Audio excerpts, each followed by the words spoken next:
Operator, oh, could you help me place this call? See, the number on the matchbook is old and faded. She's living in LA with my best old ex-friend Ray.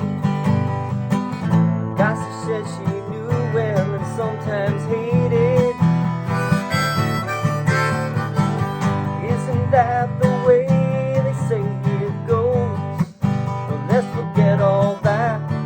Give me the number if you can find it, so I can call just to tell him I'm fine and to show I've overcome the blow. I've learned to take it well. I only wish my words could just convince myself that it just wasn't real.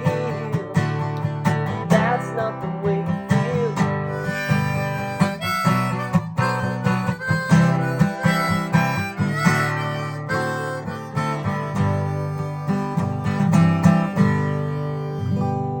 Okay, not gonna do the whole song, but this is the Gospel of Rock, and we're talking about Operator tonight. This brilliant song by Jim Croce, and I wanted to talk about briefly also about another song by the Dead, Grateful Dead, on their American Beauty album. Came out a couple of years earlier than this song. This came out in '72. And American Beauty came out in '70. That was the year I was born. And Operator, sung and I believe written by Pigpen, and it did not influence the Jim Croce song. Apparently Jim Croce had been playing the song since the mid '60s, and he only recorded it in like '71, and it came out in '72 or something like that. So it might have been that he influenced Pigpen. Who knows? In any case, this song Jim Croce's song has a Wikipedia article devoted to it, and the Grateful Dead's song does not. If that tells you anything, I don't know. Jim Croce is still not in the Rock and Roll Hall of Fame. I was looking into this today a little bit. It's interesting that he hasn't not been. He is like folk rock, and when I was growing up, he was played on classic rock stations. He was, I think, from the Philadelphia area. I'm not exactly certain. I have to look that up. But growing up in the Philadelphia area, I listened to WYSP and WMMR, and he was definitely played.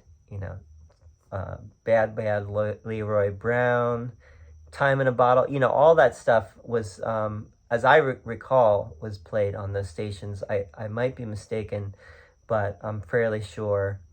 And, he's in the canon. He's in the classic rock canon for sure. Why he's still not in the Rock and Roll Hall of Fame is a bit of a mystery. But let's talk about this song. I don't want to get too much into, the details which other people have gone into. This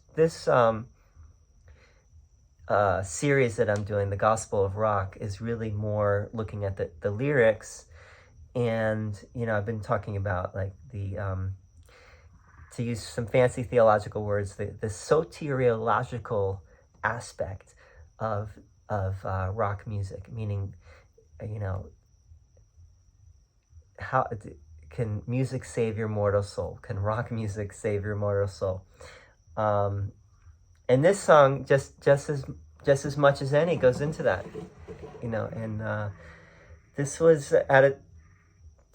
today we all have our cell phones, but this was back when you needed to use a payphone and use a dime to make a call. And you called the operator. If you didn't know the number, you called the operator to ask for help.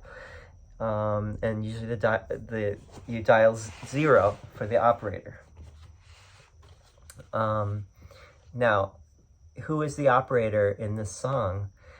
I would say the operator is essentially God, and he's the amazing thing about this song is that it can be read on different levels, for sure.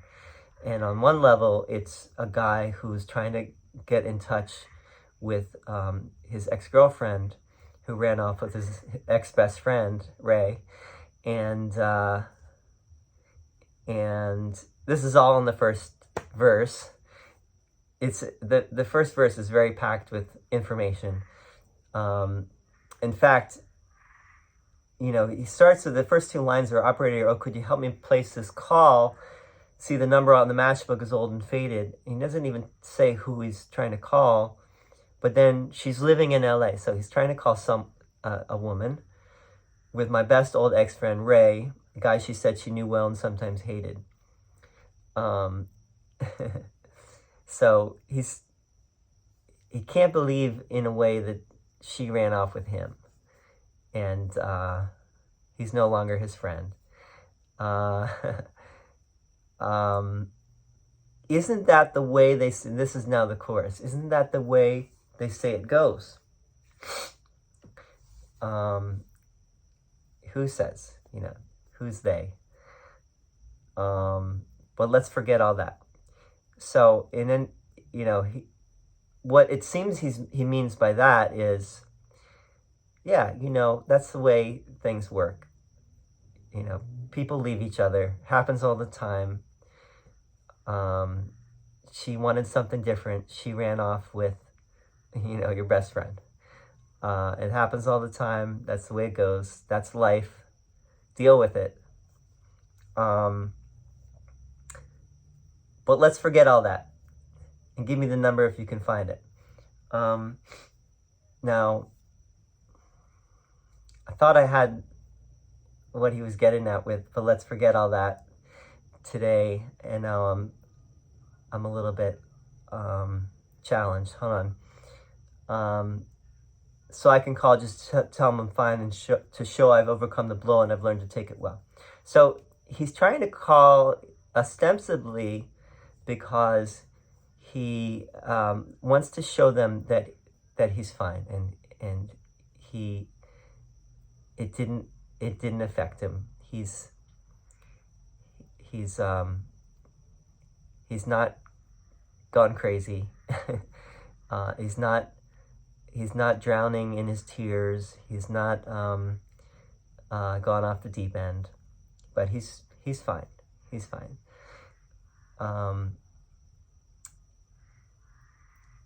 I only wish my words could just convince, and then the last two lines of the chorus, I only wish my words could just convince myself that it just wasn't real, but that's not the way it feels. So he's saying that it did affect him, and the subtitle, or the song, is called Operator, and then in parentheses, that's not the way it feels.